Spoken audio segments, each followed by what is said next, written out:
A lighthearted moment went viral after Indiana Fever rookie Caitlin Clark playfully roasted her teammates for posting a bikini video during their off day.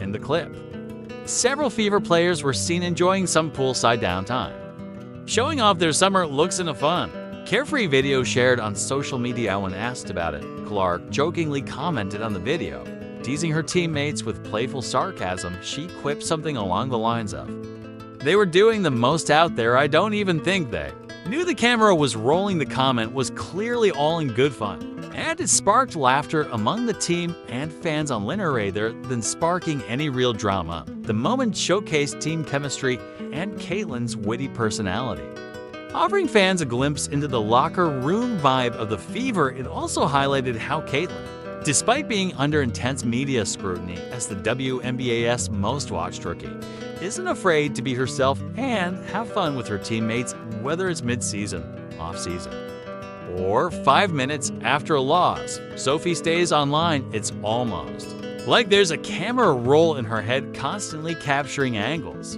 reactions, captions where most players use the off-season to rest, rehab, and disappear from the public eye for a bit. Sophie ramps up her content like it's training camp, from get ready with me posts to game day outfit, reveals, live stream Q and ass, or subtle subtweets toward rivals. Her digital presence never really slows down. You'd think she was a full-time influencer with a part-time WNBA side gig, not the other way around, of course.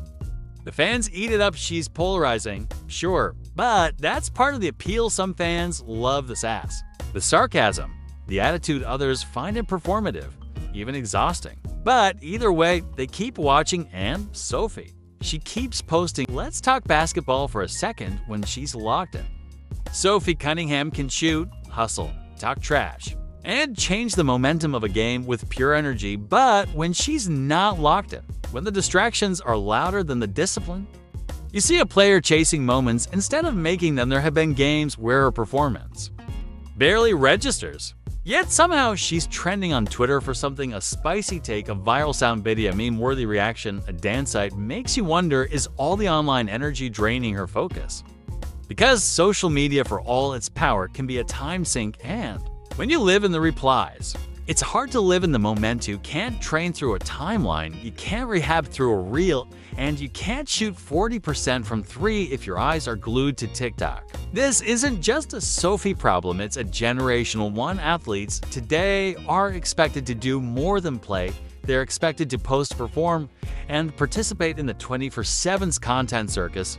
Fans want access, brands want engagement, and leagues desperate for attention quietly encourage it. But here's the warning shot: when the brand becomes the burden, burnout isn't far behind. You can't scroll your way into greatness. You can't tweet your way into a championship. You can't go viral and expect the trophy to show up in your locker. Maybe Sophie Cunningham isn't addicted. Maybe she's just ahead of her time.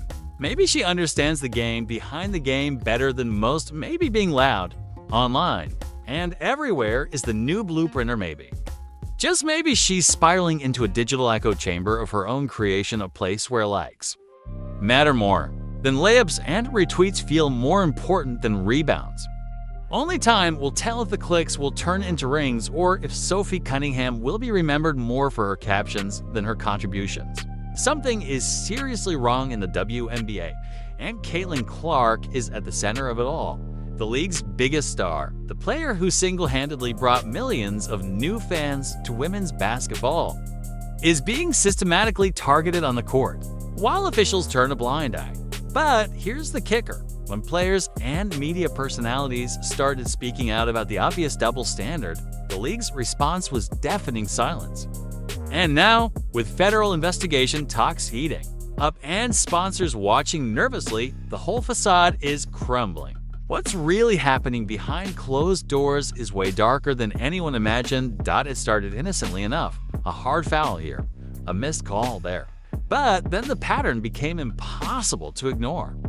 Game after game, Caitlin Clark was getting hammered by opponents while referees swallowed their whistles. We're not talking about normal basketball contact. We're talking about blatant targeting that would have gotten players ejected in any other situation. The eye poke from Dejon Eye Carrigan that had Clark bleeding on the court. Officials called it incidental contact. The numerous hip checks, body slams, and cheap shots that left the rookie star visibly frustrated. Just part of the game, according to the refs. But here's what's really disturbing. Veteran players started admitting this wasn't normal. When Dick Vitale, one of the most respected voices in basketball, publicly slammed the treatment Clark was receiving, it wasn't just about one or two bad calls. It was about a systematic pattern of allowing veteran players to physically intimidate the league's brightest star. The Wall Street Journal even published a piece suggesting Clark was facing a hostile workplace environment, with the treatment so bad it bordered on civil rights violations. The numbers don't lie either. Statistical analysis showed Clark was getting fouled at rates far exceeding other star players, yet the foul calls weren't matching the contact. When fans started creating compilation videos showing blatant fouls that weren't called, the evidence became overwhelming. This wasn't about rookies paying their dues. This was about veterans trying to put the golden child in her place, with league officials apparently giving them free rein to do it. Then came the All-Star voting controversy that exposed just how deep the resentment ran. When Clark's fellow players ranked her as only the 9th best guard in the league despite her record-breaking rookie season, the mask finally came off. Here was a player who had shattered attendance records, brought unprecedented media attention to the WNBA, and put up numbers that would have made her Rookie of the Year in any other season. Yet her own peers were essentially blackballing her in the most public way possible. The backlash was swift and brutal. ESPN personalities went nuclear, calling out the obvious jealousy and pettiness. Social media erupted with fans threatening to boycott games. Even NBA players started weighing in, expressing shock at how the league's biggest draw was being treated by her own colleagues. The WNBA had created exactly the opposite of what they should have wanted. Instead of embracing their golden goose, they were letting internal politics destroy their biggest opportunity for growth. But the real breaking point came when Stephen A. Smith suggested federal investigators should look into the situation. This wasn't just sports commentary anymore. This was a mainstream media personality essentially accusing a professional sports league of allowing discrimination. The fact that such a suggestion was taken seriously by outlets across the country showed just how toxic the situation had become. Behind the scenes, the politics were even messier than anyone realized. Sources started leaking stories about veteran players organizing group chats specifically to coordinate their treatment of Clark. There were whispers about teammates who supported her being pressured to stay quiet. The Indiana Fever locker room reportedly became divided between players who wanted to protect their star and those who felt she was getting too much attention. To Fast.League executives found themselves in an impossible position. They knew Clark was driving unprecedented interest in their product. Attendance was up, TV ratings were soaring, merchandise sales were through the roof. But they also had to deal with a players' association that was clearly resentful of one player getting so much spotlight. The old guard of the WNBA had spent years fighting for respect and recognition, only to watch a rookie from Iowa immediately eclipse everything they'd worked for.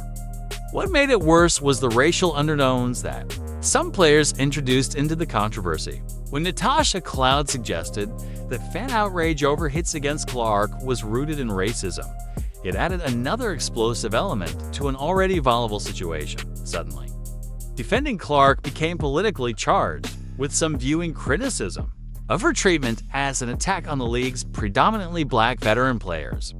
The league's corporate response was textbook damage control. Lots of generic statements about player safety and combat, item integrity, but zero acknowledgement of the obvious patterns everyone could see. They were hoping the controversy would blow over naturally as the season progressed. Instead, it kept getting worse as more incidents piled up and more voices joined the chorus of criticism. Sponsors started getting nervous when the negative headlines began outweighing the positive growth. Stories brand partners who had rushed to associate themselves with Clark's meteoric rise suddenly found themselves navigating a minefield of racial politics, veteran resentment, and fan backlash. Some quietly reached out to league offices requesting clarification on how they plan to address the situation. The breaking point came during playoff season when the targeting reached new levels of obviousness. Clark was getting mauled in crucial games while referees seemed to have different standards for calls involving her. When Christine Brennan of USA Today directly questioned whether the treatment was intentional, the league's non-response spoke volumes. They were essentially admitting they had no good answers. Now we're seeing the consequences of the league's failure to protect their biggest star.